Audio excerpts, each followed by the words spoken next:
The April morning of 1941 was especially warm. The gentle breeze pleasantly refreshed the pilots' faces, rubbed the hem of their raglans. Our regiment was lined up in cascades at the aircraft parking lots, where technicians and mechanics had been working since dawn. Pre-flight preparation was going on.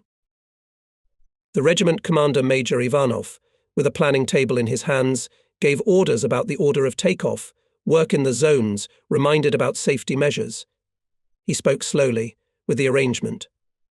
He was an experienced commander. We knew that Viktor Petrovich had a great experience of an aviator and complicated flights. The pilots listened to him very attentively for a reason: his ability to emphasize the main thing, to emphasize the peculiarities of the day, each time turned the pre-flight training into a real school for pilots. We loved these early morning hours at the airfield. Airplanes stood uncovered, technicians were working diligently around them, pilots were exchanging remarks. All this inspired confidence, testified to the measured, clear life of the regiment. And in general, for someone who is devoted to aviation, in love with flying, to be at the airfield in the morning a real pleasure. Familiar, barely perceptible smell of gasoline, aromas of steppe grasses, a special atmosphere. It is peculiar only to the airfield. And this airfield, not far from the Moldavian city of Balti, was especially native and familiar. We have been flying the southern sky here for more than 1 month. The border is close by, and it imposes a special responsibility on us. The bright rays of the sun were beating directly into Major Ivanov's face, but he only slightly squinted his big brown eyes, continued to give the pilots the same measured farewell. And suddenly there was some excitement in the regiment. Something distracted our attention. I myself became wary when I heard the distant rumble of engines. The sound of engines was unfamiliar. The regimental commander looked to the west. We all turned there, looking up into the sky. 2 unfamiliar outlines of airplanes were approaching our airfield. A few minutes passed, and they stood on a landing course. What kind of machines are these? Why? Why, thought each of us. Very similar to the Savoys, finally said the commander of our squadron, Sokolov. He can be trusted. The senior lieutenant had combat experience, was a connoisseur of aviation. Pilots heard about this Italian bomber, and the cars are already rolling down the runway, turn off it, approaching the parking lot. Indeed, they are Savoys. And the signs on them are not Italian, someone said. Signs of the Yugoslav Air Force. They have this type of bomber in service, said the regiment commander. He had already given the duty officer the necessary orders, and apparently had a clear idea of what to do. Not far from us, bombers stood up, silenced engines, and immediately from the cabins on the ground descended several people. It was obvious from the insignia that they were senior officers and generals of the Yugoslav Air Force. The regimental commander and the chief of staff went to them. The senior of the arrivals separated from the group, greeted the commander. We heard his report. He spoke in Russian, clearly, but with an accent. Hitler's troops are occupying Yugoslavia. They have approached Belgrade. The country's main airfields are occupied. A group of generals and officers of the Air Force decided not to surrender to the fascist troops, to fly to the Soviet Union. They flew all night. We landed at the first airfield near the border. Please report to the High Command about us. Viktor Petrovich immediately ordered the Chief of Staff of the regiment and Matveev urgently contact the command of the Odessa military district. He gave other orders. Then he invited the Yugoslav pilots to the canteen to have breakfast. In an hour and a half, Savoys flew away. In the cars to escort and assist the crews sat navigator of the regiment Chaika and Inspector Kurilov. Both knew well the route, the peculiarities of landing at the airfield in Odessa. All that day the pilots of the regiment discussed this important event. It once again forced all of us to somehow reassess the international situation. Almost all bourgeois Europe was already under the boot of Hitler's soldier. Poland was drowned in blood. Far away in the Balkans, Yugoslavia had been invaded. The war stood at our borders. The next day the pilots gathered in the classroom. After class, the conversation returned to the most important issue at the time. We are about to receive new equipment. Will we have to fight on Aishachi? Our commander shook his head thoughtfully. Admittedly, we were all worried about it. I-16 is a good fighter, but its age has passed. It is already obsolete. And even more so I-15 Seagull.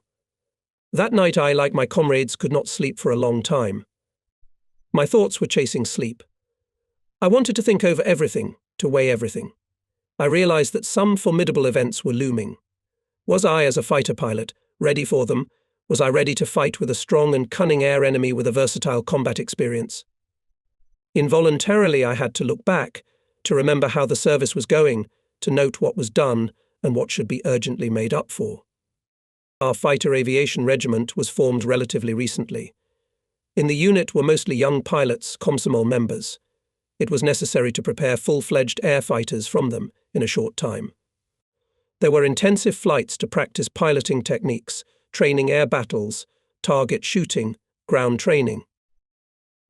We were looking forward to the appearance of new high-speed fighters superior to the airplanes of Hitler's Germany. We young pilots had already heard about such machines when we met with the test pilot Stepan Suprun, with whom I had a long-standing friendship. I remember him telling me how the I-185 fighter of Nikolai Nikolaevich Polikarpov's design was being tested. Its speed reached 680 kilometers per hour. It was armed with 2 or 3 guns. It was a dream airplane. In one of the test flights on this fighter crashed the idol of our aviation, Valery Chakalov. There were influential people who cut the finalization of the I-185, although in speed and armament it had no equal in the world fighter. The pilot's dream was buried in the wreckage of the crashed machine. But even mastering the obsolete material part, we were looking for ways to more fully utilize its combat capabilities, to improve piloting techniques and the quality of combat firing. The situation forced us to think and search. I remember well the aerial firing on the cone. They were deplorable for me. The first time there were only 2 holes, the second time 3. And this out of 60 cartridges loaded in the wing machine gun. 12 hits were required for an excellent rating, and 7 for good. When inspecting the cone dropped by the tugboat after the second firing, the squadron commander, after counting the holes, looked at me reproachfully. With such results in aerial firing cannot fight. You'll only irrigate the air. A pilot who can't hit an air target is not a fighter, but a target for the enemy. It was frustrating and embarrassing. I had to study the theory of aerial firing, make schemes of maneuver and aiming, necessary calculations. On the third shooting I achieved such a result, which I did not expect myself. There were 29 holes in the cone. The first success inspired me and made me prepare even better for the shooting. Soon I confidently drove into the cone up to 40 bullets out of 60, and then became a sniper of aerial shooting. I learned to shoot, but he realized that it was not enough to win the battle. As you know, aerial combat is a combination of maneuver and fire to destroy the enemy or repel his attacks. To master the maneuver in combat, this is the task that was set before each pilot, if he seriously prepared himself for future tests. We carefully watched the piloting of the regiment commander Viktor Petrovich Ivanov and our squadron commander Anatoly Sokolov. There was something to learn from them. In the air they acted energetically, bravely. The pilots of the regiment said among themselves they fly like gods. Their aerobatics was exciting as a complex circus performance of talented aerial gymnasts under the dome of the circus. Major Ivanov was a master of piloting an airplane. We knew that he had participated in group aerobatics at aviation festivals in Moscow. Senior Lieutenant Anatoly Sokolov proved his skill and heroism on Khalkhin Gol in battles with Japanese pilots. He was awarded the Order of the Red Banner. Squadron Commander Sokolov was pleased with my successes, but he already in those days saw further than us. Untrained pilots did not let us be deceived by what we had achieved. His advice came in handy in battles with the Nazis. He used to say to me, "You pilot confidently and competently, but the figures should be performed more vigorously with overloads. Pilot so that your eyes get dark. You're physically strong, you do sports. Train your body for increased overload now, in peacetime. In a real battle, you will be able to maneuver away from the enemy with vigorous maneuvering. even being in the crosshairs. Create a high overload on the maneuver, which cannot withstand the enemy. You will achieve victory. I, as well as other pilots, listened to him attentively, followed his advice. We knew that his combat experience came to him in difficult battles. Burned in the air, burned face and hands, said that Anatoly Sokolov, our commander, experienced many things, including the bitterness of failure. He, as they say, did not throw words in vain. His remarks and instructions were businesslike, brief and specific. All this allowed me to quickly master energetic complex aerobatics on the airplane. And not only me. In those years, both I and my comrades were busy searching for ways that would lead to victory in aerial combat. A lot of reading. In one of the books, I paid attention to the description of human reaction. The author said that the phenomenon seen, transmitted to the brain, undergoes transformation for a response. It takes 1/4 of a second. I transferred that to the pilot, calculated how much time the pilot spends on rudder actions and how much time it takes for the airplane to change position. It came out to more than a second. At a flight speed of more than 500 kilometers per hour, 1 second is equal to 140 meters. I decided that it can be used in combat to take into account when conducting maneuvers. The peculiarity of piloting by pilots in training battles also gave me a good idea. In aviation school and in combat units, pilots are taught to fly in a circle and conduct a training battle with the execution of left turns. Gradually, it becomes a habit of many fighters. Pilots performed right turns worse and avoided them in training combat. Taking into account the psychological habit to left turns, I began to train myself to perform a sharp maneuver to the right side. This had a positive effect. Soon the training fights began to end, as a rule, with a victory. Vigorous piloting of the airplane with high overloads required strengthening of physical training. More time began to devote to athletics, skiing. But the most favorite were gymnastics on equipment, the Rhine wheel and trampoline. The regimental commanders noticed this interest, this passion. I was appointed a non-staff chief of physical training of the unit. All thoughts at that time were directed to training myself as an air fighter. However, not everyone approved of my methodology. This in some cases led to conflict situations. But it is not for nothing they say that Siberians are stubborn people. In spite of everything, I firmly stuck to my line. In the fall of the 40s, a group of pilots were sent to a training course for squadron commanders. I was among them. At the course, we were taught the method of planning, theoretical training, taught piloting techniques. In theoretical issues, we got a lot of useful things. The flight training was worse. Exercises, flights around the circle and into the zone for simple aerobatics were performed on Chaika airplanes. By their tactical and technical data, they were worse than the I-16. They flew without desire. Such training obviously did not correspond to my aspirations to pilot vigorously, to achieve something new in every flight. The head of the course was pedantic, demanded from us calm, correct piloting. He followed the strict implementation of programs and instructions, some provisions of which were clearly outdated. He did not take into account the character and training of the cadets and tried to fit all of them to the standard of an average pilot. My flying style clearly irritated him. Rarely a flying day was without compulsion. You fly to the zone for aerobatics and here. Pokrishkin. Do you want to break the airplane or kill yourself? Comrade Chief. But you have to squeeze everything out of the equipment. How many times have I told you don't make a circus in the zone? You're an irredeemable man. I'm suspending you from flying today. Go. At the parking lot, my fellow students met me with sneers. Well, Sasha? Have you flown today? Did you scare the course director again? He's afraid I'll ruin the Seagull. And I really wanted to break off its top wing and make a monoplane out of a biplane. Maybe it'll fly faster. A combat biplane fighter in the 1940s was already a rarity. Propulsions for dashing turns on takeoff, for deep roll on glide at landing, for going to the gym for gymnastics during self-training weakened the interest to study. With joy he accepted the end of the course. And here I am again in my native regiment. I report on the completion of training to the regiment commander Viktor Petrovich Ivanov. Well, what did you learn at the course? With a smile asks my father. I look into his kind, understanding eyes and frankly answer. We learned the methods, but we learned how to fly. And what was there to learn on?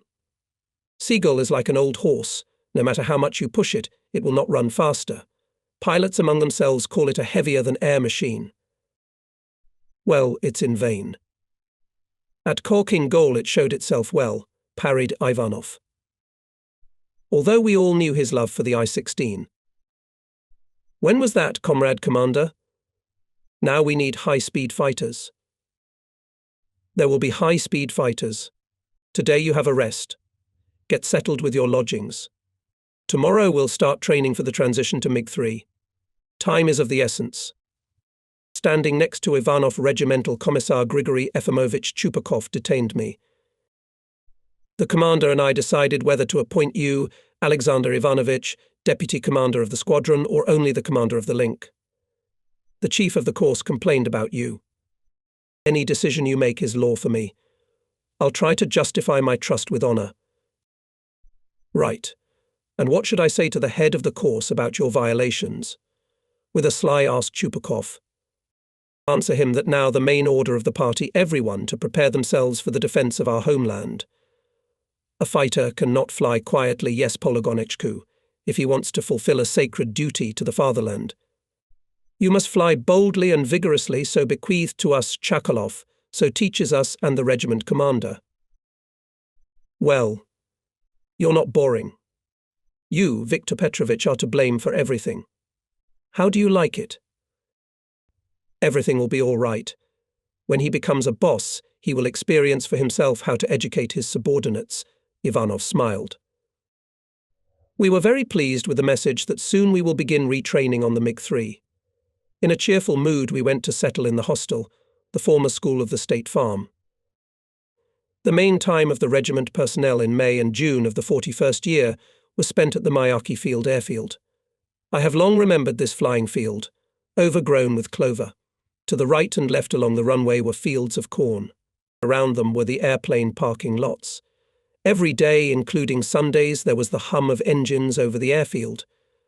Only sometimes there was silence due to the arrival of the division commander, General Osipenko, who was characterized by great strictness. Having landed on a liaison plane, he often cancelled flights for any reason and ordered to do formation training. True, it happened not so often. Finally came MiGs. The first to be retrained on the new technique was the management staff. I was in this group, appointed after the course as deputy commander of Sokolov's squadron. The pilots were taken out on UT-4 personally by the regiment commander. His excellent piloting technique and high methodical skills allowed us to quickly master the landing of the airplane at high speed and vigorous aerobatics in the zone. Viktor Petrovich had a great experience in this business. In his time he taught flying on I-16 pilots of Republican Spain, who later became famous in air battles with German and Italian aviation. Having mastered the machine, I soon began to train the flying personnel of our squadron on UT-4 to fly in circles and in the zone. Anatoly Sokolov took charge of the flights and instructed the pilots between sorties. After landing, as a rule, he jumped on the wing of the airplane and, blown by the airstream from the propeller, ducked down to the pilot sitting in the cockpit, made remarks, pointed out errors in flight. Oh, and this with the engine running. In those days there were no radio stations on our fighters, and the commander could give advice only on the ground. It was painful to see with what overload Sokolov acted on flights. The southern sun scorched his face and hands, burned in the fire of an airplane on Khalkhin Gol. The burned skin became fiery red. All of us in those days worked with a huge load. We knew that the international situation was difficult, that fascist Germany was concentrating its army near our borders. The flying staff of the squadron was different in training. Some had to pay special attention to teach them to fly, as required for the transition to the MiG-3. There was also a breakdown of psychological skills acquired in flights on the previous aircraft. Some people found it difficult to learn new things. Semyon Ovchinnikov had a particularly difficult time. By his character, he was more suitable for staff work. Given this, Ovchinnikov and was appointed adjutant of our squadron. He stubbornly defended his principles of action in the air, was an ardent supporter of smooth piloting techniques. Our arguments sometimes reached the point of quarrels. Semyon, when will you stop piloting the airplane in slow motion? You pause between aerobatics. That's no way for a fighter to operate, I argued. It gives the enemy time to attack and aim. I'm piloting correctly. What are you doing to the car?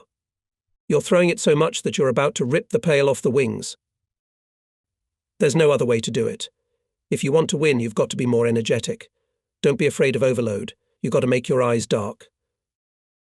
You know what? You fly your way, and I'll fly the way I'm supposed to. Change your mind, or you'll be shot down in the first air battle. It was difficult to prove to Ovchinnikov that the formation of a fighter, the formation of his qualities professional, moral, volitional goes now, in the course of flights, in the days of training. In mid-May, the first 3 MiG-3 came from the factory. Everyone liked the airplane with its swift and formidable forms. With great desire, I began to master it, and later to retrain the link assigned to me.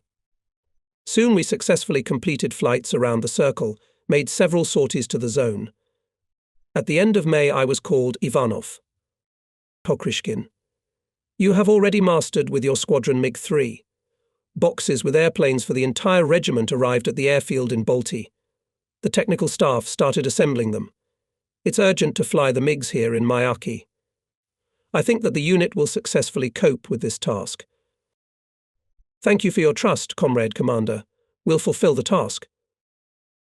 We'll transfer you to Balti by TB3. Take into account that a concrete strip is being built at the airfield. The ground is dug up. There are a lot of people and transport. I'll allow only you to fly over the assembled airplanes. Is that clear?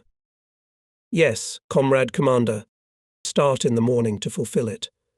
Time is of the essence. During this period in the squadron there were changes. Anatoly Sokolov was leaving for training, and his replacement, after graduation, arrived Captain Fedor Vasilievich Atrashkevich. He had not flown the MiG-3 yet. He had to command the unit and retrain himself.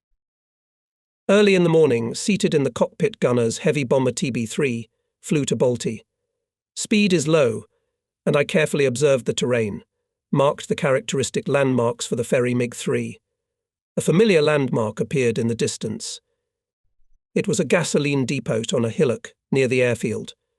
Painted white to reduce the evaporation of fuel, tanks stood out on the green background of the area. Bright spot were noticeable from afar. Apparently the workers of the aviation rear, showing care about fuel, did not think of the need to hide the tanks underground or camouflage them. We repeatedly said at the meetings that in case of a strike on the airfield, all the fuel reserves would blow up. Here comes Balti. The plane is landing. We should be happy. But the whole group looked indignantly at the dozens of airplane crates standing in the southern part of the airfield. What is this? The most difficult situation at the western borders. And someone ordered to the front-line airfield, near the border, to concentrate the combat equipment of the entire regiment. One enemy raid on the airfield, and all the MiGs would go up in flames. What is this carelessness? 1-hour link should help to diffuse this powder cellar.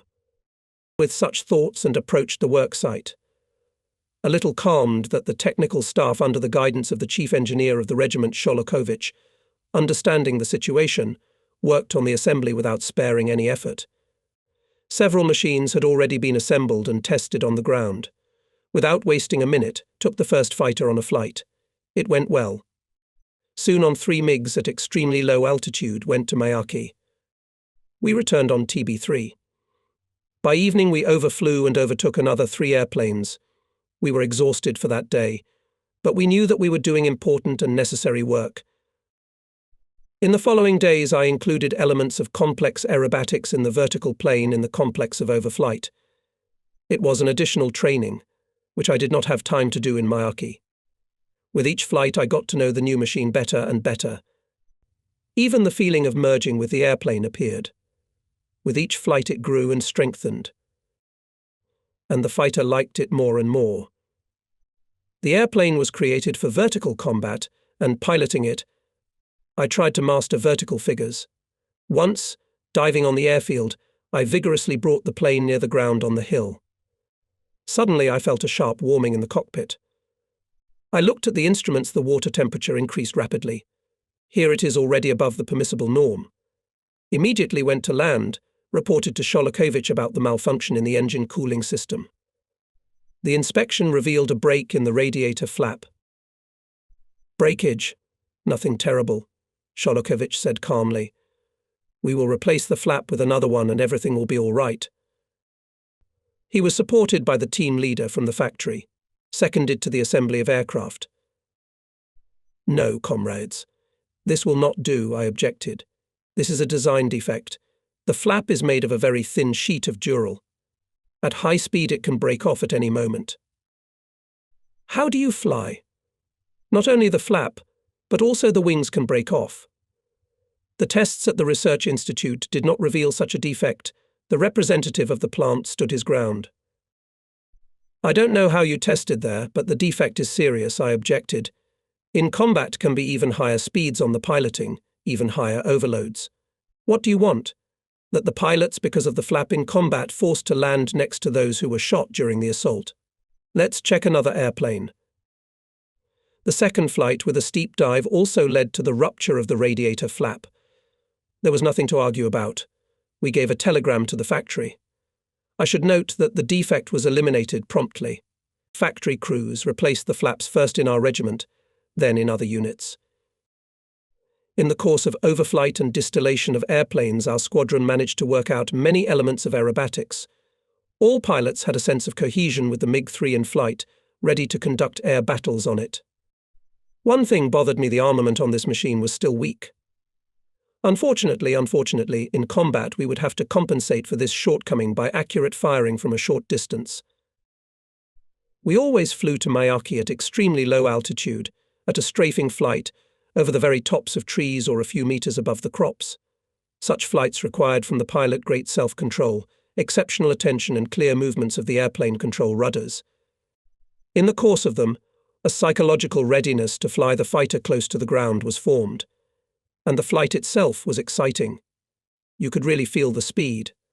I considered shaving flight as a serious preparation of a pilot for real combat operations. Escape from anti-aircraft fire, for example, when flying at low altitude. Closer to the ground, and anti-aircraft gunners will not be able to fire, will not have time to turn around. And local objects, including their own equipment, will interfere with them. The second half of June brought new worries. Our squadron was preparing to relocate to Balti. There we had to go on combat duty and continue retraining on new equipment. Valentin Fidjichev's squadron flew to the flying ground near the border in the area of Pilitsa Station. He was assigned the task of intercepting Nazi aerial scouts. I was entrusted with my link to overtake the last 3 MiGs. We were preparing to fulfill this task when I was told that the regiment commander called me. Ivanov looked angry. Are you indulging yourself in shaving flights? Do you want to break your neck? Stop it immediately. Yes, comrade commander. I forgive this liberty only in connection with the successful ferrying of airplanes. Bandits. Tomorrow you'll fly here on the last 3 MiG-3s. From here you'll drive them to Kirovograd, to the squadron commander's courses. On the way you'll land in Grigoriopol. There you will be joined by a couple more airplanes. After breakfast, on Tuesday, June 17th, we flew by TB3 to Balti. The airfield here is more spacious. The squadron hadn't arrived yet. Empty airplane crates had already been sent to the aircraft factory. Having taken a car, I and my wingman Leonid Dyachenko and Pyotr Dobnia jumped up to our apartments in the city. Knocking, I entered the hallway. The owner of the house where we rented a room with Kostya Mironov met me politely. That surprised me. Why should it be? He had never spoken to us before, greeting us only with a nod of the head. Now he asked about my health, about Kostya. I could sense that something was bothering him. And indeed, he moved on to a hot topic of late the possible war with Nazi Germany. Did you see a German airplane flying over the city this morning? No, I did not, I answered, going to go out to the car. You listen to me. This week Germany will attack the Soviet Union. Hitler's armies are standing at the border. What will happen to us? Where will we old men go? All hope is in you. If the Red Army doesn't defeat Hitler, he will destroy us Jews. Don't believe it, I tried to calm the old man. Rumours. Believe me, it's all true. My sons live in Bucharest. They told me that on Sunday the war will start. What should I tell him? He's convinced the rumours are true. With the excuse that we had to leave, we left for the airfield. But the old man's message never left my mind. Having driven the last 3 planes to Myaki, I informed the regiment commander about the conversation with the owner of the house. Everything can be, Ivanov said thoughtfully. One way or another, but we will have to fight, and soon. Too bad that we did not have time to fully retrain. We got the MiGs too late. Go and get ready for the ferry. By morning the weather had turned bad. Clouds were touching the tops of trees with their rags. By the middle of the day the weather improved a little, and I, having learned that in Grigoriopol the height of clouds was already up to 200 meters, turned to Ivanov. Comrade Commander, permit to take off. The link is prepared for flights at extremely low altitudes, and now the cloud cover is more than 100 meters. It will be difficult to land in Grigoriopol. There is a lower edge of 200 meters. This does not scare us. In Balti, when testing MiGs, we practiced a new method of calculating the landing, simpler and easier. What new method is that? For MiG-3, with its high landing speed and high mileage, it is easier to calculate the landing by planning at medium engine speed. Planing with the throttle off, as was done on the old airplanes, makes the calculation very difficult. Inventors. I do this landing myself sometimes. It's safer to do it in a confined area if the pilot is injured or the airplane is damaged. Well, if you've practiced this landing, take off. Our trio was in the air in an hour. We set a course for Grigoriopol airfield. Only in the air I realized what a heavy responsibility I had taken on. We had to fly at extremely low altitude. The overhanging cloud, especially in the second half of the way, pressed us more and more to the ground. Its hanging fringe sometimes completely covered the terrain. In the gaps there were glimpses of woods and forest strips, wheat fields. I anxiously cast a glance in the direction of the wingmen. But Leonid Dyachenko and Pyotr Dovnia kept in line confidently. If not for their art, we would have had to return. Closer to Grigoriopol the clouds lifted, and we finally saw rows of tents on the airfield, standing airplanes. But we were not allowed to fly further. The commander of the local unit did not want to hear about continuing the route. He gave the command to stay here until the end of the week. What unpleasant days those were. Bad weather and rain-soaked tent were annoying. The delay of the flight was worrying. Only one thing brightened the gloomy mood. There were many familiar pilots in the regiment, participants of the Soviet-Finnish War. Listening to their stories about battles with British planes, involuntarily distracted from worries, perceiving all the useful things that friends told. Only on Saturday over the airfield there were gaps in the clouds. The chief of staff of the regiment, whom we met during breakfast in the dining room, warned that the flight was scheduled for Monday morning. Smiling, he wished us a good rest for a couple more days. Comrade Major, from idleness will soon howl, making a suffering face, entered into the conversation Dyachenko. Give the car to go to the city. Well, not to howl, we'll give you a car, promised the Major. However, be aware the city commandant is very strict. The driver of the car knew this small town well. He advised us to go to a restaurant on the bank of the Dniester. Careful Leonid Dyachenko quickly arranged for a table to be set up on the veranda. A good lunch, vases with strawberries and cherries, a beautiful view of the Dniester raised our spirits. I was glad that in a day we would return home to Balti. Dyachenko was especially cheerful. Before going to bed, he told us his plan for tomorrow. Tomorrow we should visit once again a wonderful establishment on the bank of the Dniester. We went to bed in a cheerful mood.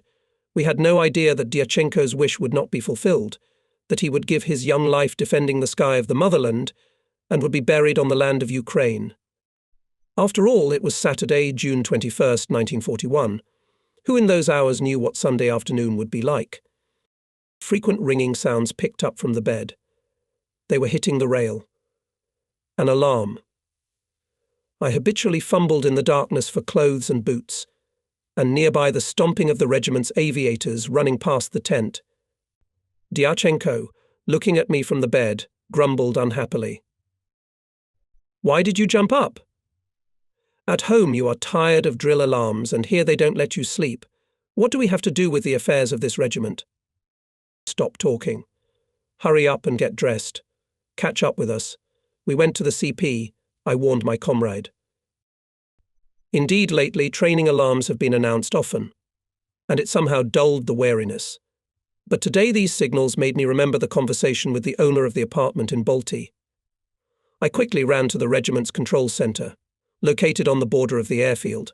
Here a large group of pilots.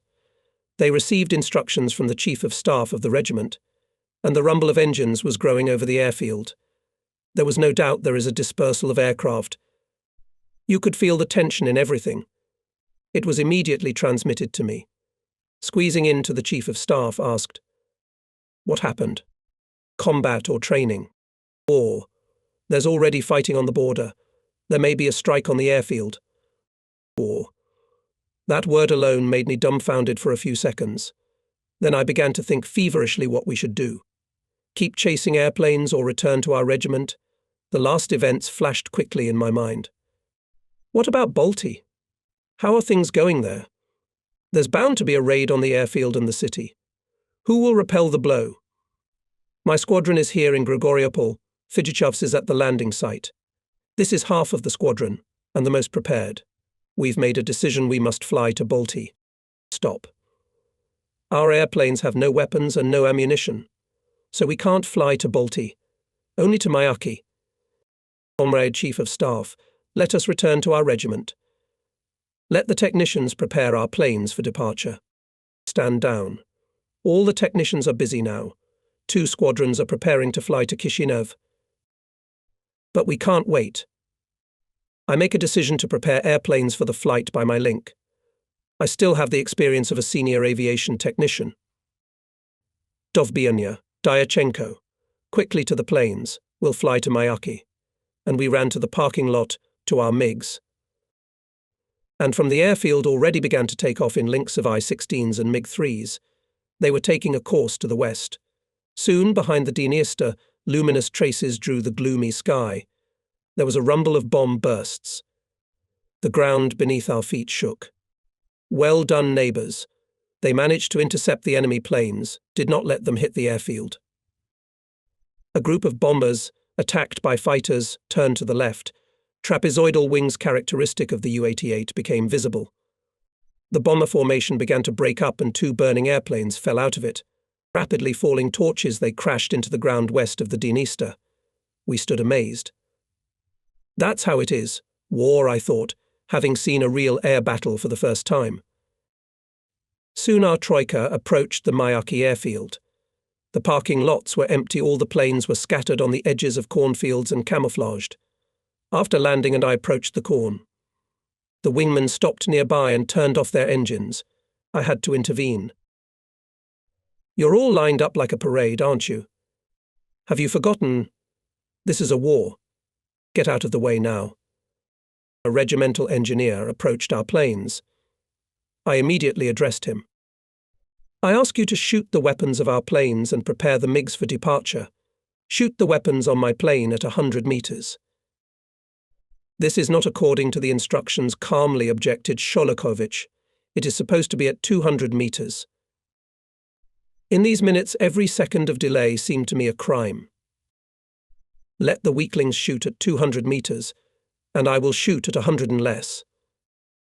All right, we'll shoot the way you want, agreed the engineer, realizing that time indeed does not bear, and seeing my hotness.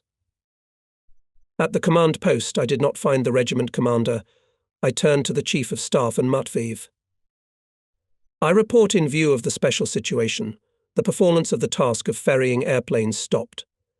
The unit returned to the regiment. That's good. I need you. Look here. He pointed out a settlement circled with a red pencil on the map. Here, near the village, Ivanov landed without fuel on a UT-4. You'll fly there on the U-2. Inform the commander of the situation and tell him to fly to Mayaki immediately. Why me, Comrade Chief of Staff? Allow the squadron to fly to Balti. Half of our squadron is fighting there. Matveyev didn't interrupt me. Apparently he understood the pilot's condition at such moments. He was somehow detached. Apparently he had already experienced this news, he said. It's already less than halfway through. Atrashkevich had not yet arrived from Pylitsa. Ovchinnikov was killed in battle when enemy planes raided the airfield. The 2nd Squadron flew there for reinforcement. What will they use to refuel? The fascists burned the fuel. The situation there is difficult. I see that our Chief of Staff is thinking. But somehow I didn't get the meaning of his words. Allow me to fly there as a link. We're trained on MiGs. You can send anyone on a U-2. There's no need to fly to Balti. Hurry to Ivanov, understand? Execute the order. His voice was firm. Having familiarized myself with the situation with the Deputy Chief of Staff, upset by everything I had learned, I went to the U-2. It was hard to believe that in those very first hours of the war, such events had taken place. I found the regiment commander quickly. After landing, I briefly reported to him about the tragedy at the airfield of Balti. After listening to the report, Ivanov stood silently for some time, staring into the distance. Then, having given me instructions and advice on further actions, he flew to the regiment. I was left alone, cursing the last run of MiGs, which torn away from the squadron. Only now I clearly visualized the events at the airfield in Balti, which the staff officer reported before departure. How ridiculous everything turned out. On the first day of the war, our squadron was missing 2 units, and the most trained ones at that. Who was to blame for this? Bad weather prevented our group to finish the transportation of equipment to Kirovograd and return to their unit. However, on Saturday we could have accomplished this task if we had shown perseverance in Grigoriopol Regiment. It turns out that we should blame ourselves for losing our sense of alertness in a threatening environment. Valentin Fidjichov's unit, based near the town of Ungeni, was on combat duty on the eve of the war and had the goal of intercepting border violators. On Thursday, Hitler's scout went deep into our territory. The platoon shelled him. This caused the anger of the division commander. On Saturday, the regiment commander V, Ivanov and squadron commander F. Atrashkevich were sent to Pylitsa to restore order in Fidjichev's link by order of General Osipenko. In addition, in Kishinev was summoned wing commander Selevastov. So it turned out that when the war broke out, the regiment had no commander, many squadron and wing commanders, the units were scattered. The absence of 2 squadrons and F. Atrashkevich at the airfield on the morning of June 22nd, and a total of 8 of the most trained pilots, led to the loss of combat effectiveness of the squadron. 5 ordinary pilots who were on the airfield, not yet fully retrained on the MiG-3, led by the adjutant of the squadron Semyon Ovchinnikov and the commander of the link Konstantin Mironov, did everything to repel the attack of a large group of bombers, covered by Messerschmitts. But the forces were unequal. It was not possible to prevent a blow to the airfield. Hitlerites lost 3 airplanes, but Ovchinnikov was killed in the battle. It was sad to think about all this. I wanted to return to the regiment sooner. The soul longed for battle. My battle friends had already been fighting for half a day, and I was waiting for fuel. In the middle of the day, a gasoline truck finally arrived. I immediately refueled the airplane and flew to Mayaki. Dyachenko and Dovmia were waiting for me at the airfield. When will we be given a mission? Tired of waiting under the wing of the airplane, the first thing I heard from them. Now I'm going to the control. I'll find out everything, I reassured the wingmen. Reported to the commander about arrival and immediately asked, "Give us a combat mission. Already half a day everyone is fighting, and my wingmen are like at a resort. The task will be difficult for you. Fly out in a formation and scout the presence of enemy aircraft at the airfields of Iasi and Romani. Do not engage in combat. The main thing is reconnaissance." Immediately the 3 of us sat down to prepare for the fulfillment of the combat mission. We plotted the flight route on maps, talked about actions when meeting with enemy fighters. We took off. The group approached the airfield of Yassi at extremely low altitude. They made a slide and went into a turn around the airfield. The airfield is empty. It's clear they are afraid to sit here. The border is close, but there were plenty of anti-aircraft guns. They were hitting from all sides. We dropped sharply and at low altitude went along the highway to the west. The midday sun was to our left and so the road was well visible. Small columns and individual vehicles were moving along it. So at our appearance, enemy soldiers jumped out of their bodies and threw themselves into ditches. We wanted to hit them with machine guns, but remembering Ivanov's instruction, we restrained ourselves. I decided to mislead the enemy about the direction of further flight. The wing took a course to the west, crossed the Siret River, and came to Romani from the west. They found the airfield quickly. The airplanes were clearly visible on the green background of the airfield. The accumulation is large, as at an air show. More than 200 airplanes of different types. Some were refueling. We had to visually memorize the parking places and the number of bombers, fighters, scouts. And it is impossible to circle over the airfield. Around us flakes of explosions, glowing traces of small-caliber anti-aircraft guns. We must leave immediately, or there will be no one to report the results of reconnaissance. Again, we switched to a soaring flight. After landing, we quickly drew a plan of the airfield, the location of airplanes and anti-aircraft facilities. As they say, God has not offended me visual memory, but the wingman supplemented the data. Ivanov thanked for the excellent reconnaissance. Comrade Commander, we must immediately hit this exhibition with the entire regiment.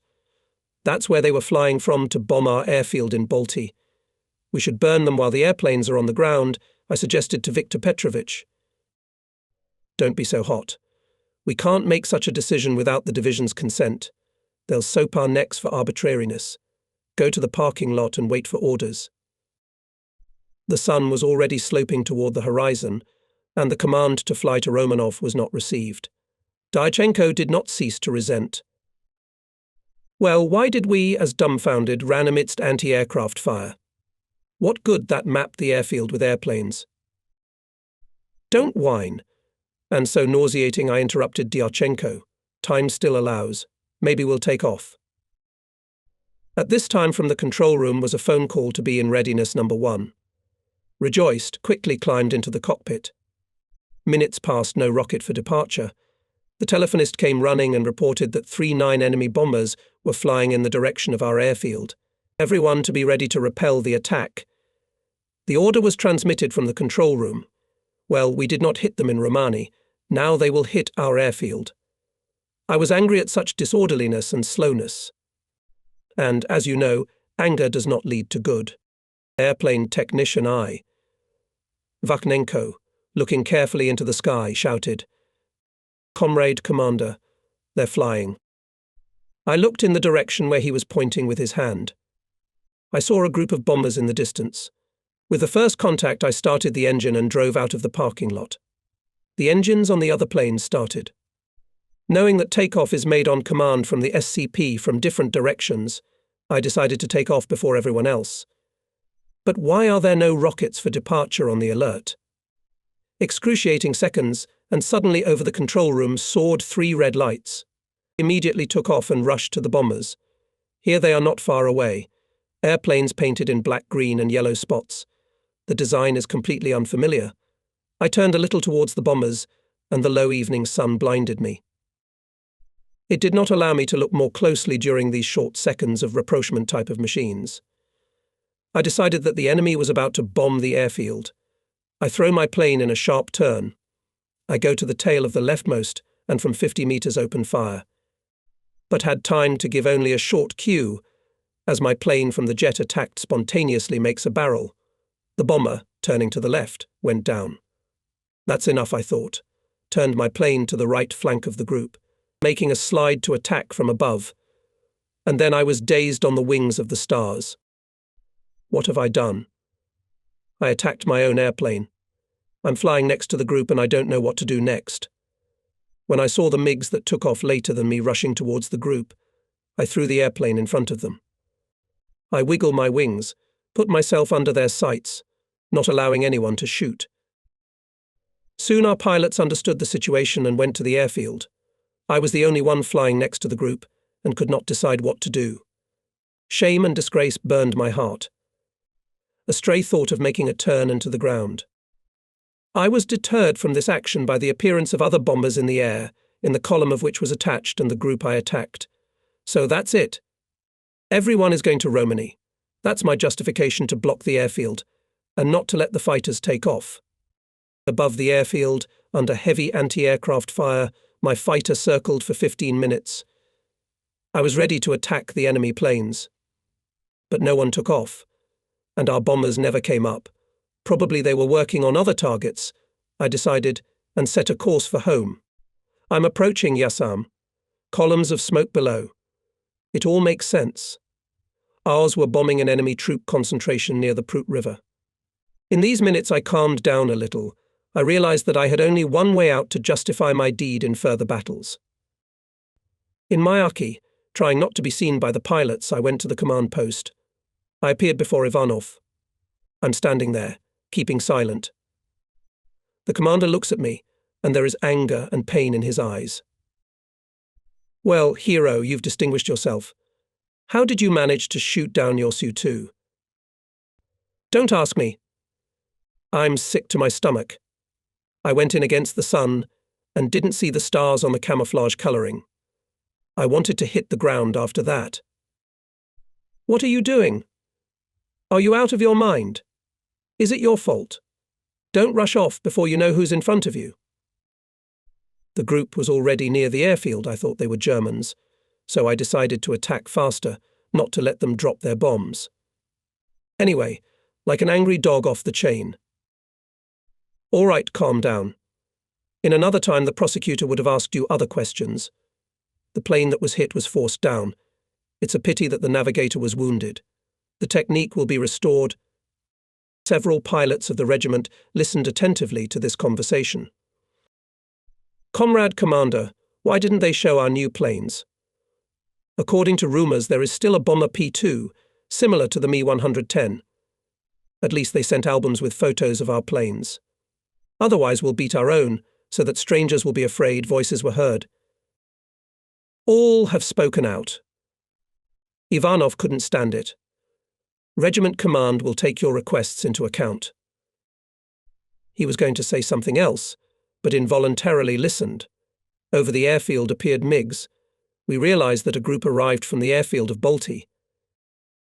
The pilots landed from the start. One of the fighters with a stopped engine did not reach the runway. It landed on a cornfield. The pilot managed to retract the landing gear in time. As it turned out later, the engine of Alexei Ovsyankin's airplane stalled due to complete exhaustion of fuel. But he was not confused and coped with a difficult landing. We focused all our attention on the arrived pilots. Everyone wanted to see those who had already fought with the enemy today. They were heroes for us. Atrashkevich, who brought the group, reported to the regiment commander on the events of the first combat day. Before dawn came the signal of combat alarm. There were only 7 pilots of the 1st Squadron on the airfield. They quickly dispersed and camouflaged aircraft, including those requiring repair. In this situation, the commander of the Link Mironov showed high organizational qualities. And at dawn on the airfield came to the Scout Henschel 126. To intercept it instantly went up Mironov's unit. The pilots acted skillfully. They shot down the scout. Returning to the airfield, they met a large group of bombers west of Balti. U-88 were covered by Messerschmitts. 4 of our pilots had already fought with them. They fought bravely. But the ratio in numbers was clearly in favor of the enemy. The strike on the airfield 7 could not reflect. Bombers dropped bombs on the parking lots, on the gasoline warehouse and barracks where the builders lived. Young, poorly trained builders ran scattering from the airfield. Many fell under the bombs. Ovchinnikov was killed when repulsing the raid, said Atrashkevich, and on the ground were killed senior technician Kamayev and motorist Vakhtyrov. The gasoline depot was blown up, and the airfield was left almost without fuel, and a new group of enemy bombers was already coming to the airfield and the city. Pilot Surov went up to meet it. His plane was running out of fuel. And yet he shot down the U-88.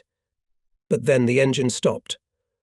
On planning, he was attacked by a pair of Mi-109s and set on fire. That's how this brave fighter died. Motor transport was given to evacuate women and children. Their sending to Odessa was organized by the commissar of the regiment. Atrashkevich finished his story. It is impossible to leave them in Balti. Everything is clear. At dinner, we will summarize the results of the first combat day. In the dining room, I asked Atrashkevich why Mironov had not arrived. Why didn't he arrive? He flew out with the group. Apparently, he ran out of fuel and sat down somewhere on a forced landing. Look for him, he asked me. Valentin Fidjichov came up, grinned. Sashka, they say you also distinguished yourself today, shot down your Su-2. Don't disturb my soul. Better tell me what happened in Pirlitz. There's nothing much to tell. We intercepted an intruder on Thursday. He started shooting back, so he fired a burst from the machine guns. We got carried away and skipped the border. On Saturday, Ivanov flew in and Atrashkevich arrived. There were a lot of reproaches. Even a representative of the district prosecutor's office flew in. How does it all work? They, bastards, insolently violated our border, and you can't touch them. Dyachenko entered the conversation. We should have shot them down. I myself regret that I did not destroy, but only pierced this scout, and this morning they covered us with artillery fire, and we barely managed to fly out of there under the bursting shells. And how did Ovchinnikov die? I asked Atrashkevich. He fought on curves. But a MiG-3 is not a seagull. He was pinned down by a pair of Mi-109s and shot down. He fell on the edge of the airfield. All the pilots of the regiment gathered for dinner. The commander tapped a glass with a knife. Everyone fell silent. Comrades. Before we begin dinner, I want to conduct a brief review of the regiment's actions on the first day of the war with Nazi Germany and its allies. First of all, let's honor the memory of those who gave their lives today for our motherland. Semyon Yakovlevich Ovchinnikov, Alexander Matvievich Surov, link technician Dmitry Arkadyevich Kamayev, and motorist Fadi Viktorovich Vaktorov died. They stood in silence for a minute, looking at the places where their comrades in arms always sat. Small bouquets of wildflowers were on the plates. How many more such losses will there be? And maybe, and on my plate will lie a bouquet of flowers. Major Ivanov told about the courage and bravery of our pilots in the first battles. According to the regimental reconnaissance in the area of Balti, we shot down about 10 airplanes. Mironov in the morning shot down a Scout Henschel 126. Atrashkevich shot down the commander of the enemy air group, a major, awarded the Iron Cross. Then Viktor Petrovich reported on the combat successes of other parts of the division. The pilots of the 4th Fighter Aviation Regiment successfully repelled enemy air raids on Grigoriopol and Tiraspol airfields. The regiment also fought over Kishinev and shot down about 20 enemy airplanes during the day. Squadron Commander Morozov rammed an Mi-109, and Captain Kaftanov, also a squadron commander, shot down 3 planes. I knew this brave fighter. Before his arrival in the regiment, he was a test pilot, perfectly mastered the combat machine. In the first hours of the war, the personnel of the 63rd Fighter Aviation Regiment showed themselves well. Here also organized repelled 2 raids of the Romanian aviation, was shot down more than 20 airplanes. Such information Ivanov pleased us. It somehow reduced the pain of the soul for the dead comrades in arms. It turns out, skillfully fighting, you can successfully beat the praised Hitler's ace. Atrashkevich asked the commander of the unit, Comrade Major, where are Kryukov and Mironov? Kryukov, by order of the division commander, flew a couple of reconnaissance flights to the Plesty area and did not return. There's no information about him yet. Mironov flew to Balti, but didn't arrive here at the airfield. The message about Pavel Pavlovich Kryukov, the nature of his task, caused bewilderment among the pilots. The flight was distant, at the limit of fuel reserve, the area was not studied. Everyone involuntarily imagined himself in Krukov's place. Such reconnaissance should be carefully prepared, conducted by stronger groups. Major Ivanov glanced angrily into the hall, and everyone fell silent. We knew that the regimental commander, a career officer, did not tolerate any manifestations of displeasure. Squadron commanders, I order tomorrow to organize the equipment of shelters for all aircraft and warn the personnel that during the bombing cannot run, but must lie on the ground in crevices, shelters.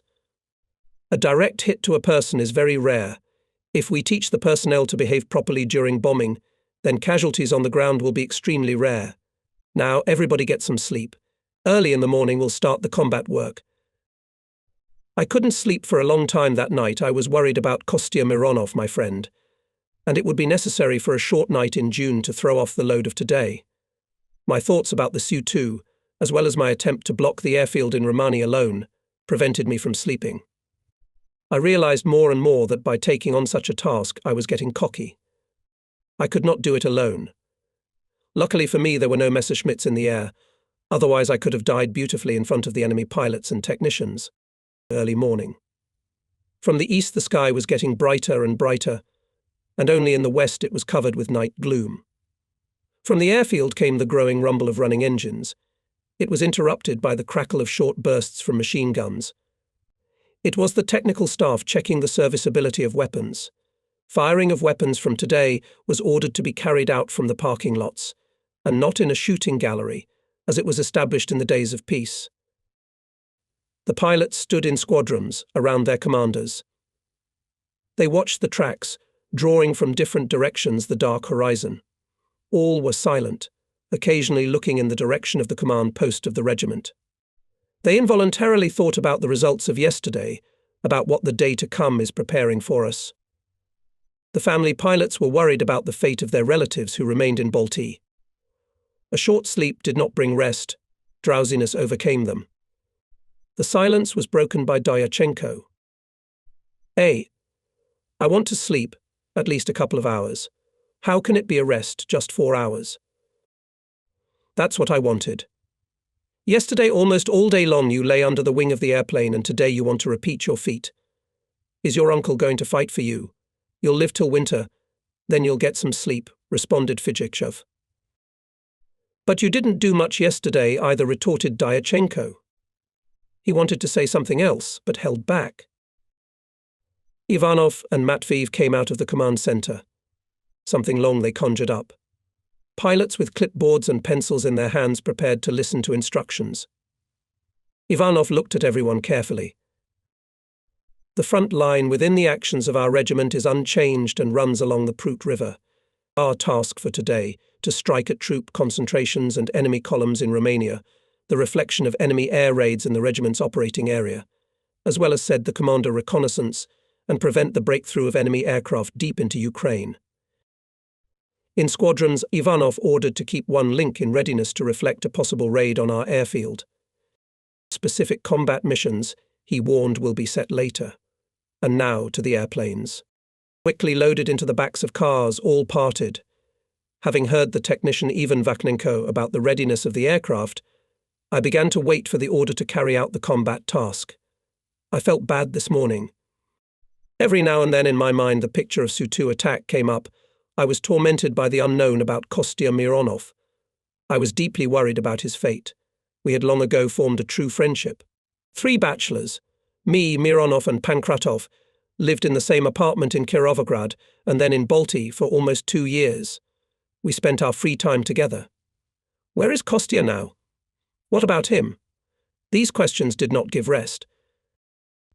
We brought breakfast to the airplanes, but I had no time to eat. A passenger car arrived. Semenov and I were ordered to arrive at the command post. Ivanov was waiting for us there. Your task, Pokrishkin, scout the presence of crossings on the Prut River from Husha to Lipkany, showed the regiment commander on the map. Pay special attention to the area of Undyani and Stefanesti. Fly in pairs. Semyonov will take the lead. Do not engage in combat, the main thing reconnaissance. Comrade Commander. I have permanent wingmen Dyachenko and Dovbyania. We've flown together. Permission to fly with Dyachenko. You'll fly with Semyonov. He's already had a baptism of fire yesterday. You see, there's a bullet mark on his cheek. He shot down one Mi-109. He's already got some combat experience, albeit a little. What do you mean? Distrust for yesterday's mishap with the Su-2 or reinforcement of the pair by a pilot who had been shot at? After yesterday's offence, I should not have insisted on my own. Our pair approached the Prut from the side of the morning sun. The river, stretching in a white strip from north to south, was clearly visible. It was time to make a turn along the eastern bank, from the sunny side. I examined the river surface. Were there any pontoon bridges? I see that German fighters are barreling west of us, 3 at our height, and 2 above, apart. By rocking the airplane from wing to wing, I warned Semyonov about the enemy. He understood my signal. Unwillingly we go, without changing course, towards Messerschmitts, ready to fight, although there are 5 of them, and we are only 2. I was so looking forward to this fight with the enemy that I didn't think about anything but it. We're getting closer. I remembered Ivanov's firm warning. Do not engage in battle. The main thing is reconnaissance. The commander's order is stronger than the thirst for battle. We turned to the north, along the Prut. But Messers had already detected us and rushed after us. I look back. Enemy fighters are getting closer. We have to fight, or they will shoot us down like partridges. I act like in a drill, quickly, but without fuss. I reduce the pitch of the propeller, give the throttle sector of the engine on the forced mode of operation. With a vigorous turn, I rush towards the enemy. Semyonov is next to me, and we go into a frontal attack. In my sights, I have the middle airplane of the enemy's triple, the total speed of convergence more than 1,000 kilometers per hour. Seconds pass, and I open fire. The oncoming trails are pulling towards us.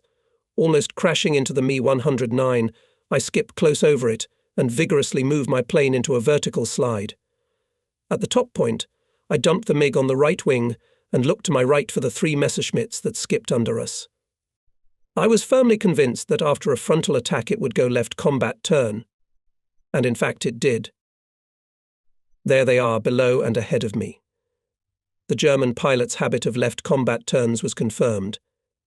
Immediately, without wasting a second, I catch in the sight of the leading trio of Messers.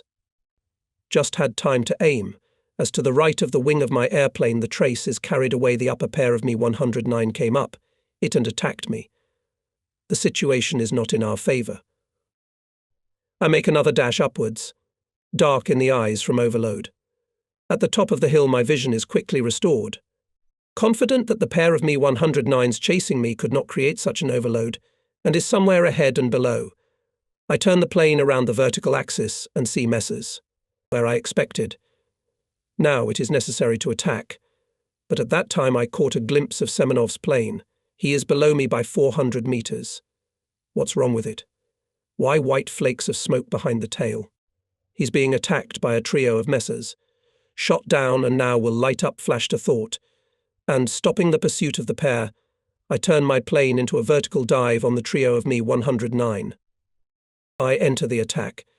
We have to shoot down the lead, I decided. I skip past the wingman. Because of the high speed and slippage of the airplane at the conclusion of the dive, I was below the Mi-109. I'm making a slide. Here it is, the enemy plane. At point-blank range I give a line on the belly, then the second. Flames burst out of the Messer's belly. In those seconds I forgot about everything. The first enemy plane was falling burning from my cue. Forgetting about caution, looked at this torch in the sky. Carelessness was immediately severely punished. Explosions of shells, blows of bullets shook my MiG. The fighter was in an inverted position. With difficulty turned the plane and continued to fight. 1 against 4. It was necessary to ensure a safe exit from the battle. Semyonov, whose plane is undoubtedly damaged. To fight off the Messerschmitts on a wounded airplane was not easy. In the right wing gaped a huge through hole. In the left wing, an enemy shell ruptured the upper covering. At high speed the airplane tended to turn over on its back, barely enough rudders to hold it. But the desire to save Semyonov, a comrade in arms forced to fight this unequal battle, reflecting the attacks of Messers and attacking them myself, I did not have even a second to look at my watch. However, common sense suggested Semyonov is already safe, and we must leave before they shoot him down. As soon as I made this decision, immediately making a sharp turn, vertical dive out of the battle, he flew to the airfield at extremely low altitude. I was thinking about Semyonov. What about him? Did he make it to ours? Before landing, I checked the landing gear hydraulic system. It turned out to be broken. I let them out safely and landed safely.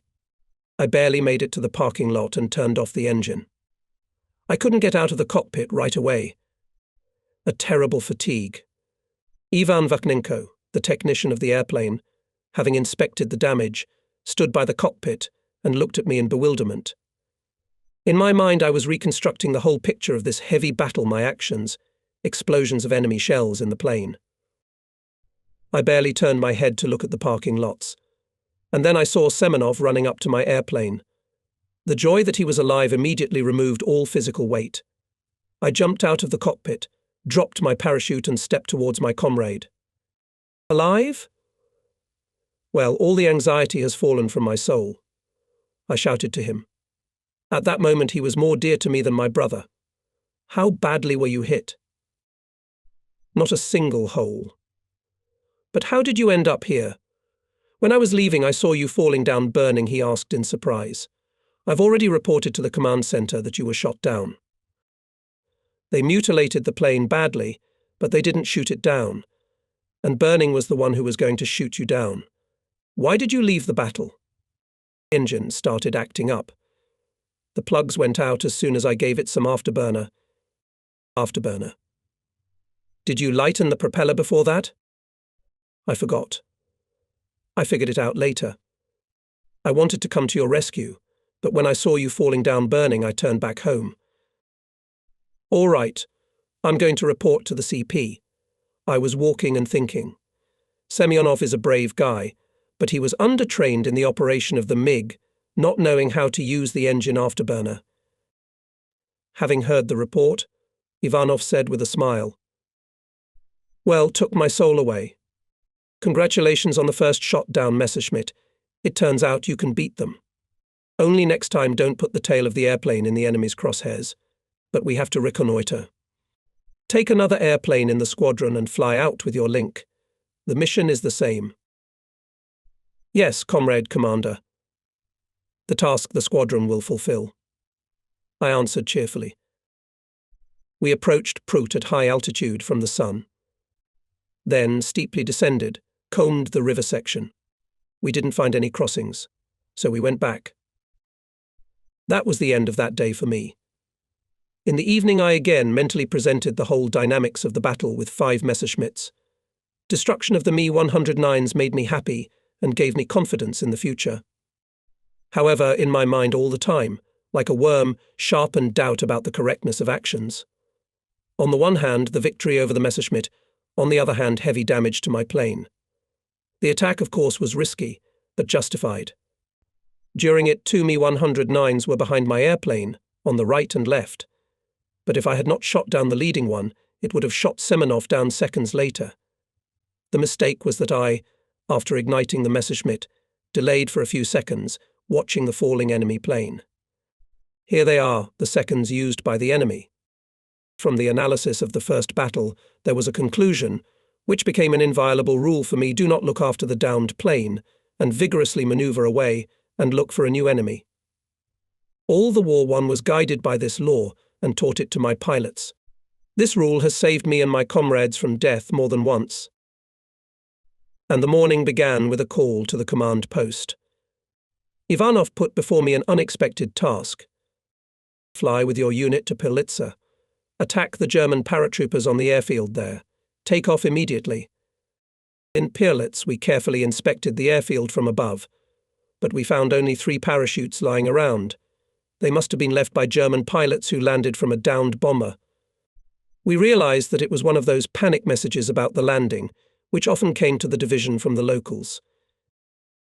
But you can't go home with unspent ammunition. I decided to go to the airfield of Iasi and storm it. We took a new course. North of the city, I found a couple of Messerschmitts going below our group. I let them pass under me and immediately spiked. I aimed at the leading me 109. Our strike was lightning fast and accurate. With the first turn I shot the messer. The wingman turned in the western direction and started to run away. I was going to catch up, but looking in the direction of my partners, I saw that they were twisting loops. I looked closer. I saw that they were chasing each other with big overloads. I stopped the pursuit and rushed to help the wingmen. There was no enemy near them. By rocking my airplane from wing to wing, I hardly adjusted them and took a course to Miyake. After landing, I immediately approached the pilots and asked, "Explain what happened. Why were you spinning like crazy?" Yes, Dovbia lined up in the tail of my plane, and I did not see, I thought it was a messer, and spun loops guiltily justified Dyachenko. Why did you tail Dyachenko's plane and chased him? I tried to keep up with him, and he was doing loops, and so was I. It's all clear. It's just a pity that because of your mess we missed the second mass. Well, good for you, though. They made a merry-go-round. As if in a circus, I scolded the wingman. That time he did not scold the young pilots, realizing that having seen the enemy fighters for the first time, they could not make sense of the air situation. Each saw an attacking Messerschmitt. It was good that they did not shoot at each other. In the first battle, many pilots make mistakes. Deep down I realized that such lessons will make them more cold-blooded, will make them more cautious in future battles. I returned to this day many times mentally, analyzed it. Even before the war, from the experience of air battles with Japanese pilots in Mongolia, with the Nazis in the skies of Spain, we knew young people are lost in the first battle. And yet apparently did not do everything to make the first meeting with the enemy was more or less successful. Speaking in modern terms, did not model the character of the pilot, the manner of his behavior in real combat, and probably for nothing. Of course, real combat reveals a lot.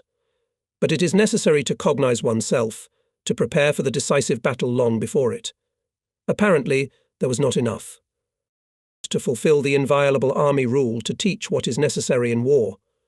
It seems that not enough attention was paid to the formation of true fighter qualities, coolness and prudence, boldness and reasonable assessment of the situation, savvy and initiative. Parade, fear of even reasonable risk in peaceful training, often shambolic view of future combat, hindered the forging of these qualities. The excessive self-confidence in the success of each battle, each flight on the principle since it is us, we will win, also hindered. This led willingly or unwillingly to underestimation of the enemy, which is always dangerous. High moral and political qualities of a fighter must necessarily be supported by solid military technical skills, the ability to master themselves and equipment, knowledge of the enemy. Let me return to the events of that period. German and Romanian commanders concentrated in the city of Iasi and its areas a large number of troops and military equipment. From here they were preparing a strike on Moldavia through Ungaini to Chisinau and Tiraspol. Air scouts of our and Kishinev regiments revealed this strong grouping of the enemy. Dyachenko and I have just returned from reconnaissance. In Iasi the enemy behaved calmly, not expecting an airstrike. And now our bombers, 9x9, go to the target. My pair, having refueled with fuel, also took a course to Iasi. There all our squadron, headed by a Trashkevich, accompanied the bombers. At the approach to the city I saw the clouds of smoke rising to the sky and fiery flames below. A huge bonfire of enemy equipment. Barraging in the sky, carefully searching, ready for the possible appearance of Messerschmitts. Below us, among the smoke, continued to drop bombs 9SB. Around them there were hundreds of bursts of anti-aircraft shells. We could clearly see these seemingly harmless white flakes. Suddenly one of the bombers burst into flames and went down. He fell into the midst of smoke and fire. Anger at Hitler's anti-aircraft gunners swept over me. Shaking wings warned Dyachenko and steeply dive on a battery of anti-aircraft guns. My wingman confidently follows. Even on previous sorties to Iasi I knew where the anti-aircraft guns were. And now it was not difficult to find them. The flames flying out of the barrels were clearly visible from above. A few assaults dispersed the battery calculations in the shelters. My Dyachenko and I went to gain altitude. A Messerschmitt, which appeared from somewhere, rushes past us. I turned to him, shallow turn as if luring into the fight, trying to put the enemy under the blow. Dychenko. Messer took the bait, began to turn around on me, not noticing the wingman. Dychenko acted clearly and confidently. He pierced the Me-109 with a cue, and the Hitler of its steep spiral fell to the ground. How happy I was with this luck of my wingman. He personally shot down the first enemy fighter. Victory raises the prestige of the pilot before his comrades in arms, causes confidence of the command, but most importantly, inspires the pilot's faith in himself and in his weapon. This is the beginning of the real formation of an air fighter. In such fights, character is forged, shyness and uncertainty disappear. Even outwardly, a pilot who has personal victories looks different. He is bolder to judge six combat, he has his own views, his favorite techniques and forms of maneuver, and that's right. At the airfield I inspected my airplane, there were no holes, but the cheerful mood spoiled the report. Vakhnenko. Comrade Commander, you will not have to fly until evening. The airplane is damaged. How did the engine work in the air? Normal. What happened? I asked him anxiously. A piece of anti-aircraft shell hit the nozzle and damaged the blower blades. Don't worry, we'll fix it tonight. We don't need this disaster. It's not a misfortune, Comrade Commander. It's worse. Ivan Vakhnenko stopped talking and turned away, looking past me. What's the matter? If you started it, then finish it. Did you hear what happened to Mironov? No. Tell me. Tell me, don't torture your soul. Mironov's gone. He died in the hospital. He was buried yesterday. This message was deafening, as if hit with a shoe. A lump came to my throat, preventing me not only to speak but also to breathe. Kostya, my friend, how could it be? The thoughts of death did not fit in my consciousness. At the command post I learned all the details of Mironov's ridiculous death. One of the experienced pilots strongly advised his subordinates to cut off the tether straps in the cockpit, as they, allegedly, restrain movements, interfere with circumspection in combat. Kostya's frivolous attitude to the advice of the experienced pilot ended badly. In the evening we flew to Myaki. The airplane ran out of fuel. Kostya decided to land forcibly with released landing gear. The airplane hit a ditch and went down. Mironov was thrown out of the cockpit, and in the fall he broke his spine. He saved the airplane, but died. It was a heavy loss for me. Kostya and I were like brothers-in-law. We had everything together. Of course I had more life and aviation experience, and my friend always listened to my advice. Unfortunately, at the beginning of the war, there was no good comrade around to warn me against making a mistake. The image of this wonderful comrade, brave pilot, has remained with me forever. In the evening, Pavel Pavlovich Kryukov and his wingman returned to the regiment. Let me remind you that on the first day of the war they flew on reconnaissance to the Plosti area. As the pilots expected, they did not have enough fuel for the return trip, and they were forced to land, barely having flown over the border with Romania. Of course, everyone was happy that Pal Palik and his battle comrade, whom we had already considered dead, returned to the unit. The hard-fighting day was over. A release was required. Regimental wit asked Kryukov a lot of ironic questions. Pal Palik, have you been visiting Mr. Antonescu? How are the king and queen doing there? Didn't they invite you to a reception? Palik knew how to keep such a conversation going. Of course, he assured me. They arranged fireworks in our honor, all along the route. Then they sent an honorary escort of 3 pairs of messers. We are very pleased with the reception. And then he went back to his normal tone. We've been through a lot. We could barely get over the border, and then our infantry made us happy. Everyone was wondering if we were German spies. Until I gave him a good scolding, everyone was looking. Jokes against Kryukov ended only with the arrival of the regiment commander, and the mood changed at once. Major Ivanov's message about the received schedule of actions for the next few days alerted all of us. The division command set the task to curb the actions of enemy aircraft from the airfield Romani by striking it in separate links in accordance with the schedule. From dawn to midday raids on the airfield every 2 hours should be carried out by units of the Kishinev Regiment, and in the afternoon Everyone was quiet. Everyone was thinking about the upcoming task. I mentally imagined the situation at Romana Airfield, with which I was already familiar during reconnaissance flights, dozens of anti-aircraft batteries guns, Oerlikon machine guns. I remembered the caps of bursting shells of large-caliber anti-aircraft artillery, the traces of cues. They're in my memory, but it's not the first time we've acted on such objects. The main thing is that the enemy, according to the schedule of our sorties, in 3 or 4 raids, will figure out the plan. Our triplets will be met by barrage enemy fighters, well-organized anti-aircraft fire. You cannot consider the enemy a fool. Apparently, when making this decision, the division headquarters had no idea what the Romani airfield was and how it was covered by anti-aircraft fire. Probably they proceeded from our anti-aircraft resources. At that time, unfortunately, there was not a single anti-aircraft machine gun on our airfield.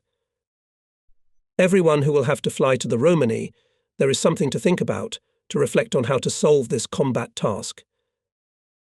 Squadron Commander Atrashkevich did not hold back, expressed his opinion. Comrade Regimental Commander, we are thus a great damage to the enemy will not cause. We will be met by anti-aircraft fire and fighters. It's better to strike once, but with the whole regiment. We have enough airplanes. If we act according to schedule, in a week we will be left without airplanes and without pilots. Every pilot at that moment agreed with Fyodor Atrashkevich's proposal. We reported to the Chief of Staff of the Division Kozlov our proposals. He confirmed the schedule of sorties. Ivanov replied, apparently realizing the dubiousness of the adopted schedule of actions. Orders, Comrade Atrashkevich, fulfill. And how to do it better you and I need to think. A little light from the airfield already took to the airplanes links went on reconnaissance, groups to attack enemy troops. In the second half of the day went to the airfield Romani. The first raids were without losses. It had the effect that the regimental headquarters in the first half of the day maintained contact with the neighbouring regiment, analysed their methods of action. Therefore, the first of our 3 came from directions from which the enemy least expected them.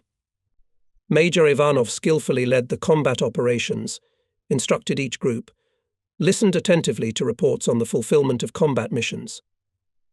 None of the trio did not repeat the direction of the strike, altitude manoeuvre.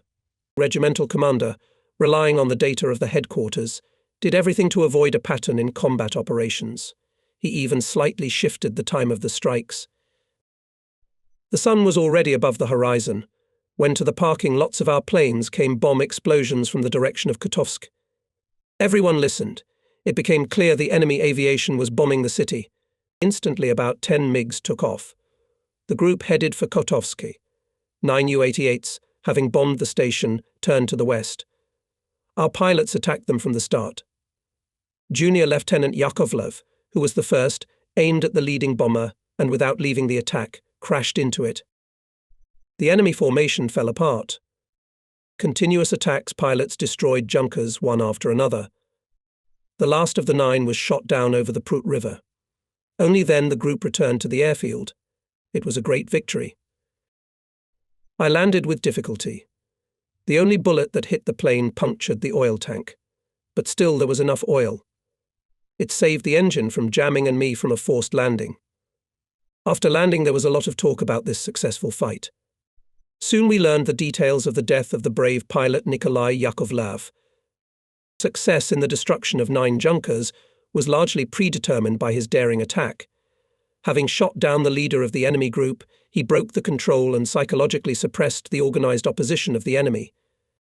Yakovlev was killed while diving. The bullet hit him in the head, but the MiG, aimed with a firm hand, crashed into the bomber. By dying, Yakovlev ensured victory for his comrades in arms. He showed an example of rage and hatred of the enemy. His tragic fate overshadowed the joy of our victory, but it also instilled pride for the hero.